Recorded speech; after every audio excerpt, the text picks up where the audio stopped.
स्वागत है आपका फिर से मेरे चैनल पर। तो आज की क्लास में हम लोग सीखने वाले हैं सब्सिडरीज बुक का आखिरी टॉपिक, वह है जर्नल प्रॉपर। ठीक है, इसमें हम लोग जर्नल प्रॉपर के बारे में सीखेंगे। चलिए टाइम को बिना वेस्ट करते हुए सीधा स्टार्ट करते हैं। देखिए, सबसे पहले हमें पता होना चाहिए कि सब्सिडरीज बुक क्या होती है। देखिए, बिजनेस जब भी खोला जाता है तो उसमें सामान को खरीदना बेचना, मतलब कि ट्रांजैक्शंस बहुत सारी होती रहती हैं, है ना। बहुत सारी हजारों ट्रांजैक्शंस होती है और उन हजारों ट्रांजैक्शंस के लिए बिजनेस ने एक आइडिया लगाया कि ये जो बिजनेस के अंदर जो भी ट्रांजैक्शंस हो रही हैं इनके लिए हम एक सेपरेट बुक बना लें, है ना। कि जर्नल एंट्री करने से बढ़िया, क्योंकि जर्नल एंट्री तो डे टू डे होती है ना, उसमें बहुत सारी ट्रांजैक्शंस आती हैं। जैसे आज मशीन खरीद ली, गुड्स सेल्ड कर दिया, किस गुड्स परचेज कर लिया, कोई मशीन खरीद ली, फिर से किसी को सैलरी दे दी, कोई वेजेस, ऐसे मतलब एंट्री होती रहती हैं। तो ऐसे में हमें ये पता करना मुश्किल हो जाता है कि ये कौन सी ट्रांजैक्शंस कितनी बार हुई है।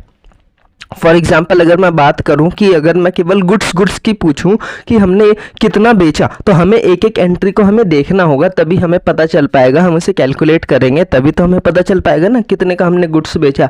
ऐसे बिजनेस में बहुत सारी ट्रांजैक्शंस होती हैं, तो इसके लिए एक आइडिया लगाया गया कि हम लोग जो सेम कैटेगरी की जो ट्रांजैक्शंस है ना, उनके लिए एक सेपरेट बुक मेंटेन कर लेते हैं। कि अगर मैं केवल बात करूंगा कि अगर गुड्स हमने कितने का बेचा, तो इसके लिए हम एक बुक बना लेंगे, उसमें हम लोग इसके बारे में लिखेंगे। तो ऐसे ही जो जर्नल एंट्री को जो हमने डिवाइड कर दिया कि सेपरेट बुक्स में हमने उसे कन्वर्ट कर दिया, वो हमारा सब्सिडरीज बुक कहलाती हैं, है ना। जैसे कि अगर मैं बात करूं कि कौन सी कैटेगरी में डिवाइड करा, तो सब्सिडरीज बुक को दो कैटेगरी में डिवाइड किया जा सकता है, किया गया है। देखिए कौन सा, एक तो कैश में, एक नॉन कैश में। अब इसका मतलब सिंपल सी लैंग्वेज में कि कैश में वो ट्रांजैक्शंस आएंगी जो कि कैश से रिलेटेड होंगी, और नॉन कैश में वो ट्रांजैक्शंस आएंगी जो कि नॉन कैश होंगी, जिसमें कैश इन्वॉल्व नहीं होगा। ठीक है, फिर इसे आगे और डिवाइड किया गया है। देखिए, कैश यानी कि अगर मैं आपसे बोलूं कि कोई भी ट्रांजैक्शंस बिजनेस में अगर होती है जिसमें कैश इन्वॉल्व है, तो उसके लिए एक बुक बनाया गया है, कैश बुक। वो सारी ट्रांजैक्शंस इसमें लिखी जाएगी, जिससे हमें पता चल जाएगा कैश का इनफ्लो आउटफ्लो कितना है, कैश का ट्रांजैक्शंस कितना हो रहा है, उसका इफेक्ट क्या हो रहा है। ठीक है, और अब जो नॉन कैश है उसके लिए हमने जो बुक्स बनाई है वो डिफरेंट कैटेगरीज की हैं। जैसे कि अगर हम लोग उधार में सामान खरीदते हैं, गुड्स अगर कैश में खरीदते हैं तो कैश आ जाएगा, ये याद रखना। यहाँ पे ये नॉन कैश वाली ट्रांजैक्शंस है। अगर हम लोग उधार में गुड्स को खरीदते हैं तो आएगा परचेज बुक में, क्योंकि परचेज शब्द का इस्तेमाल कब करते हैं, जब गुड्स इन्वॉल्व होता है ट्रांजैक्शंस में। और जब हम लोग उधार में सेल्स करते हैं गुड्स को, तो हम लोग सेल्स बुक में लिखेंगे। और जब सामान हमारा जो हमने खरीदा उसे हमने वापस कर दिया किसी भी कारण की वजह से, डैमेज कुछ भी हो सकता है, वो तो परचेज रिटर्न बुक में आ जाएगा। अब हमने जो सामान किसी को बेचा था वो भी तो हमें वापस कर सकता है, उसके लिए हमारा सेल्स रिटर्न बुक हो गया, है ना। तो आप लोग देख रहे हैं कि हर एक ट्रांजैक्शंस के लिए यहाँ पे बुक बनाई गई है। अगर हम लोग कैश में गुड्स को खरीदते हैं तो कैश बुक में आ जाएगा, अगर उधार खरीदते हैं गुड्स तो इसमें आ जाएगा, अगर कैश में मशीन वगैरह कुछ भी खरीदते हैं कैश जिसमें हो तो कैश बुक, है ना। ऐसे ही इन सब के लिए बुक्स हैं। लेकिन अब कुछ ट्रांजैक्शंस ऐसी हो जाती है ना जो कि इन बुक में नहीं आती है, जो कि ना तो कैश बुक में, ना परचेस, ना सेल्स, ना परचेस रिटर्न बुक, ना सेल्स रिटर्न बुक, जो कि इनमें नहीं आती है। वो जैसे कि ट्रांजैक्शंस हो जाती है कि आपने उधार में मशीन खरीद ली, है ना। अब मेरे को बताइए, क्या वो इनमें से किसी में आ सकती है? क्या वो कैश बुक में आ सकती है? जी नहीं, कैश बुक में केवल कैश से रिलेटेड ट्रांजैक्शंस आती हैं। क्या वो परचेस बुक में आ सकती है? जी नहीं, परचेस बुक में तब आएगी जब हम लोग गुड्स को उधार खरीदेंगे। क्या वो सेल्स बुक में आएगी? जी नहीं, सेल्स बुक में तो तब आएगी जब हम लोग गुड्स को क्रेडिट सेल करते हैं। तो क्या परचेस रिटर्न, क्या सेल्स रिटर्न? नहीं ना। यानी कि हमने उधार मशीन खरीदी तो क्या उसकी जर्नल एंट्री या फिर उसके हम लोग बुक्स नहीं बनाएंगे? क्या करेंगे, उसका छोड़ देंगे क्या उसको? जी नहीं, हमें उसका कुछ ना कुछ तो करना पड़ेगा, क्योंकि वो इन बुक्स में तो आ नहीं रही है। तो इसके लिए ना एक अलग से जर्नल एंट्री रिकॉर्ड की जाती है जो कि जर्नल प्रॉपर में आएगी। इट मीन्स कि जो ट्रांजैक्शंस इनमें से किसी में नहीं आ रही वो हमारी जर्नल प्रॉपर में जाएगी। अगर मैं बात करूं बैड डेट हो गया तो वो किस में जाएगी, देखिए ना तो कैश बुक में जाएगी, ना परचेस बुक, ना सेल्स, ना परचेस रिटर्न, ना सेल्स रिटर्न। तो बैड डेट क्या छोड़ देंगे, नहीं ना, तो उसे हम लोग जर्नल प्रॉपर में लिखेंगे।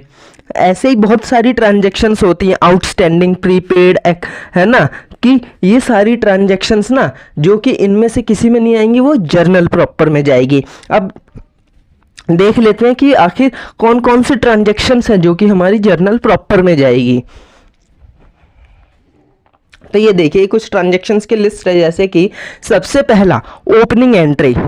अब ये ओपनिंग एंट्री क्या होती है, देखिए ये जो जितने भी नाम लिखे हैं ना, इन सब पे आपको ना एक सेपरेट चैप्टर मिलेगा पढ़ने के लिए, बट यहाँ पे आपको मैं एक शॉर्ट में समझा सकता हूँ कि देखिए ओपनिंग एंट्री क्या होती है। हमने पिछले क्लासेस में भी सीखा था कि जब हम लोग कोई अकाउंट्स मेंटेन करते थे, जैसे हमने बना लिया मशीन अकाउंट या फिर हमने बना लिया परचेस अकाउंट, मान लीजिए परचेस अकाउंट बना लिया। अब वो जो परचेस अकाउंट का बैलेंस है इस महीने के आखिरी का, हमें उसे अगले महीने ट्रांसफर करना होगा ना, हमें उसे अगले महीने में तो दिखाना होगा। तो इसकी एंट्री, इसकी जो ओपनिंग एंट्री है कि इस महीने की ओपनिंग एंट्री, ये तो हमारी किसी बुक में नहीं आ रही थी ना, तो ये किस बुक में जाएगी, ये जर्नल प्रॉपर में जाएगी। ये किसी बुक में ना जा करके ये जर्नल प्रॉपर में जाएगी। ठीक है, अब ऐसे एक ओपनिंग एंट्री हो रही है तो क्लोजिंग एंट्री भी तो होगी ना, तो ये किस बुक में जाएगी भाई, ये किसी भी sales book, purchase book, sales return किसी में नहीं जाएगी, ये जाएगी जर्नल प्रॉपर में। ऐसे ही कुछ देखिए, पहले मैं आपको इनके एग्जांपल्स समझा देता हूँ कि ओपनिंग एंट्री क्या होती है। देखिए ओपनिंग एंट्री दरअसल देखिए, जब हम लोग बैलेंस शीट, एक हमारे बिजनेस में बैलेंस शीट बनता है साल के आखिरी में, उसमें हमारी बिजनेस की जितनी भी एसेट्स, लायबिलिटी वगैरह होती है ना, वो सब दिखाई जाती हैं। या फिर अगर आप लोग इससे नहीं समझ पाएंगे तो अकाउंटिंग इक्वेशन एक चैप्टर है, ठीक है, उसमें हम लोगों ने क्या सीखा था, उसमें हम लोगों ने सीखा था कि assets equals to liability plus capital होता है ना। अब एसेट्स का जो फेवरेबल बैलेंस होता है ना वो हमेशा डेबिट होता है, हाँ, और जो लायबिलिटी और जो कैपिटल का फेवरेबल बैलेंस है वो हमेशा क्रेडिट होता है। तो इसकी जो ओपनिंग एंट्री होगी ना, इनकी ओपनिंग एंट्री क्या होगी, assets account debit to liabilities to capital account. ठीक है, तो ये हमारी ओपनिंग एंट्री हो जाएगी। इट मीन्स कि जो भी एसेट्स का जो बैलेंस होगा ना उसे हम लोग डेबिट करेंगे और लायबिलिटी और कैपिटल का जो बैलेंस होगा उसको क्रेडिट करेंगे। ये हमारी ओपनिंग एंट्री हो जाती है। अब ऐसा हो सकता है कि क्वेश्चंस में आपको एसेट्स के नाम दे दे, फॉर एग्जांपल आपको दे दे machine account, cash account, furniture, building, land, debtor, मतलब ऐसे नाम दे दे बहुत सारे, तो ये हमारे एसेट्स के अंदर आ जाएंगे। तो आप लोग इसको टोटल मत दिखा देना कि टोटल इतने एसेट्स है, एक एक का नाम करके कि furniture account debit, assets account debit, assets कह रहा हूँ, furniture account debit, building account debit, debtor account debit, ऐसे हम लोग एक एक का नाम दिखाएंगे। सेम ऐसे ही हमारी लाइबिलिटीज हो सकती हैं कि बिजनेस में बहुत सारी लाइबिलिटीज होती है, उनका फेवरेबल बैलेंस क्रेडिट होता है। फॉर एग्जांपल जैसे हमारी लाइबिलिटी हो गई क्रेडिटर, है ना, और कैपिटल तो एक ही होता है वो कैपिटल। ठीक है, तो ये हमारी हो जाती है ओपनिंग एंट्री कि इनका ओपनिंग बैलेंस। ठीक है, सेम ऐसे ही होती है क्लोजिंग एंट्री। अब ये क्लोजिंग एंट्री इस ओपनिंग एंट्री से डिफरेंस है थोड़ा सा। अब ये कैसे कि जब भी हम लोग अकाउंट करते हैं ना तो हमें साल के आखिरी में 3 अकाउंट्स बनाने होते हैं जो कि फाइनेंशियल स्टेटमेंट्स होती है, बेसिकली वो स्टेटमेंट्स बनती है। वो कौन कौन सी स्टेटमेंट्स होती हैं अभी मैं आपको इनको शॉर्ट में समझा दूंगा, बाद में पूरा डिटेल्स में इसको भी समझेंगे। जैसे कि एक होती है ट्रेडिंग अकाउंट, एक होती है प्रॉफिट एंड लॉस अकाउंट और एक होती है बैलेंस शीट। ठीक है, ये हमारे फाइनेंशियल स्टेटमेंट्स या फाइनल अकाउंट्स भी कह देते हैं हमने। ठीक है, अब हमने जो साल भर जो अकाउंट्स बनाए हैं उसे हमें ना साल के आखिरी में क्लोज करना होता है, उनका बैलेंस हमें क्लोज करना होता है।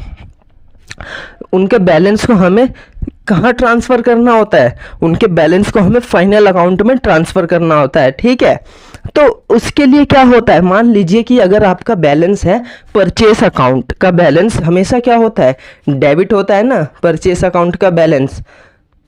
अब हमें पता है कि हमें इसे क्लोज करना है, हमें इसे ख़त्म करना है, तो इसको कैसे करेंगे, हमें पता है कि यहाँ पे तो हम ऐसे हाथ से तो काट नहीं सकते हैं, है ना, तो जब भी कोई चीज़ अगर डेबिट होगी उसको ख़त्म करने के लिए हम उसका रिवर्स कर देंगे, क्रेडिट कर देंगे परचेस अकाउंट को। सेम अगर ऐसे ही और कोई सा अकाउंट हो गया जैसे सेल्स अकाउंट हमेशा क्रेडिट होता है, ठीक है। तो सेल्स अकाउंट का बैलेंस को ख़त्म करने के लिए क्या करेंगे, सेल्स अकाउंट्स को डेबिट कर देंगे, हाँ, तो मतलब रिवर्स कर देंगे।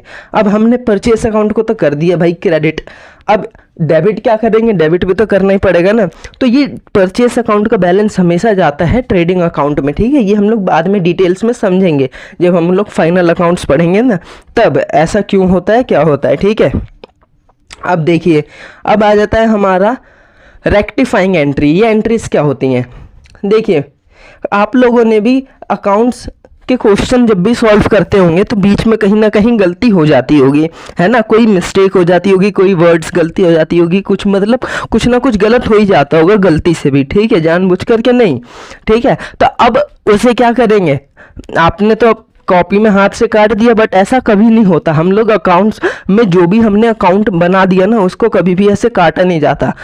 तो आखिर उसका क्या होगा, मान लीजिए कि आपको परचेस अकाउंट डेबिट करना था 50,000 रुपये से, ठीक है, बट आपने कर दिया कितने से, आपने कर दिया 60,000 से, तो ये गलत हो गया ना। तो अब क्या करेंगे, इसको काट देंगे, दूसरी एंट्री कर देंगे? जी नहीं, ऐसा नहीं होता बिजनेस में, ऐसा अकाउंट्स में नहीं होता। तो हमें अब एक रेक्टिफाइंग एंट्री करनी होगी, यानी कि हमने इसे सही करना होगा, इसे काट नहीं सकते। तो जैसे हमने 60,000 रुपये कर दिया, करना था हमें 10,000 रुपये, है ना, मतलब कम, ठीक है, 60,000 कर दिया, बल्कि हमें 10,000 कम करना था, यानी कि 50,000 हमें करना था। तो अब इसे सही करना होगा, हम इसे ऐसे काट नहीं सकते, ठीक है। तो हमें एक एंट्री पास करनी होती है इसे सही करने के लिए, कि हमने जो गलती करी अकाउंट्स में, जो एंट्री बनाई, वो हमारी उस गलती को सुधारने के लिए जो एंट्री होगी ना, वो हमारी रेक्टिफाइंग एंट्री होगी। ये हम लोग रेक्टिफिकेशंस ऑफ एरर में काफ़ी डिटेल में समझेंगे, ठीक है। फिर कुछ एडजस्टमेंट एंट्री होती है, ठीक है। फिर हमें कुछ अकाउंट्स में ट्रांसफ़र एंट्री होती है, वो भी हमारी जर्नल प्रॉपर में जाती है। एडजस्टमेंट एंट्री भी जर्नल प्रॉपर में, रेक्टिफाइंग एंट्री भी जर्नल प्रॉपर में। अच्छा, मेरे को एक बात बताइए कि जो रेक्टिफाइंग एंट्री है कि हमने अपनी गलती को सुधारना है, तो ये तो और किसी बुक्स में जाएंगे नहीं ना, तो ये जर्नल प्रॉपर में इसे ले जाएंगे सीधा। Adjustment entry journal proper, transfer entry journal proper. अगर अब देखिए एक और आ जाता है बिल डिसऑनर एंट्री।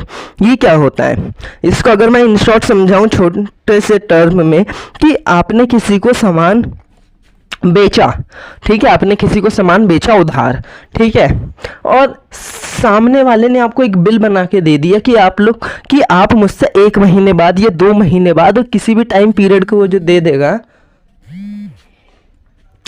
कि बोल देगा कि आप लोग इतने पीरियड बाद आना, मुझसे पैसा ले लेना, ठीक है। तो उसने तो आपको बिल बना के दे दिया और आपने सामान बेच दिया।